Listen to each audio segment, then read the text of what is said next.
Welcome, aspiring web developers. In today's tutorial, we'll embark on an exciting journey into the world of web development for beginners. We'll demystify the process of building websites and explore how you can turn your newfound skills into a lucrative venture. First, we'll dive into the basics, covering HTML, CSS, and JavaScript, the essential building blocks of the web. Don't worry if you're new to coding. We'll take it step by step. Once you've grasped the fundamentals, we'll guide you through the creation of your first website. From designing a clean and user-friendly interface to implementing functionality with JavaScript, you'll see your ideas come to life.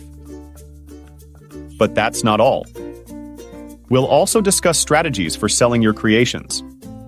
Whether you're building sites for local businesses or exploring online marketplaces, we've got tips to help you turn your skills into income. So, buckle up and join us on this adventure. By the end of this tutorial, you'll not only have a solid understanding of web development, but also the tools to start your journey as a web developer, building and selling websites with confidence. Let's get coding.